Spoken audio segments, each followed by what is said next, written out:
Então, nosso corpo, ele tem a temperatura, é o corpo A, entra em contato com o vidro até atingir equilíbrio térmico. O vidro entra em contato com o líquido dentro, até atingir equilíbrio térmico e dilatar o líquido.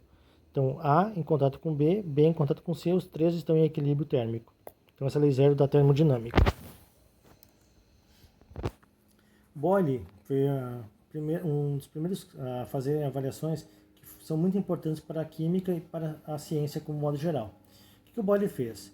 Ele fez um experimento onde ele avaliou como que a pressão se comporta em relação ao volume. Para que esse experimento fosse realizado, não tivesse interferência de outros fatores, ele manteve o número de mols de gás constante e também a temperatura do ambiente constante. Então ele fez em condições isotérmicas, por exemplo, 0 graus Celsius, a qual ele conseguiu utilizando gelo no seu ponto de fusão, 100 graus Celsius, que por exemplo é a água no seu ponto de ebulição, e aí ao nível do mar, é claro. E aí ele fez os experimentos para avaliar como que o comportamento da pressão em relação ao volume. Ele observou que a pressão e o volume são inversamente proporcionais, ou seja, se eu aumentar a pressão, o volume diminui, e se eu aumentar o volume, a pressão diminui. Então logo ele observou que existe uma relação P vezes V é igual a uma constante, desde que a temperatura e o número de mols sejam constantes. Ou seja, a pressão inicial vezes o volume inicial é igual à pressão final vezes o volume final. Se eu sei as condições iniciais de pressão e volume, e eu sei o volume final ou a pressão final, eu logo consigo determinar o outro fator que está interrelacionado. Então aqui ele observou o que?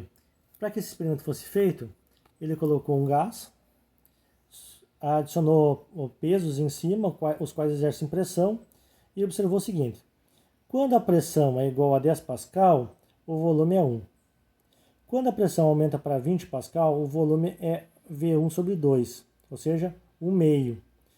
Quando aumentou para 30, é 1 terço. Quando aumentou para 40, é 1 quarto, ou seja, o produto pressão vezes volume, 1 vezes 10, 10. 1 meio vezes 20, 10. 1 terço vezes 30, 10. 1 quarto vezes 40, 10. Então, o que ele observou?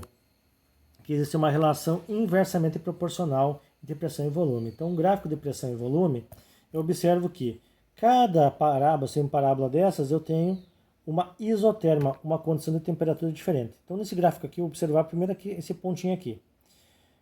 Então, produto de pressão vezes volume é uma constante. Vamos avaliar aqui em cima, chamando de P2 e P1. P1, P2. Então, eu vou fazer um experimento onde a pressão aumenta de P1 para P2. Tracejando a linha aqui, eu tenho, então, essa condição aqui, na pressão 1, o volume é X. Na condição 2, o volume é este. Então, se eu aumentar a pressão, o volume diminui. Certo? Se eu aumentar a pressão, o volume diminui. O que acontece nessa situação aqui? Eu observando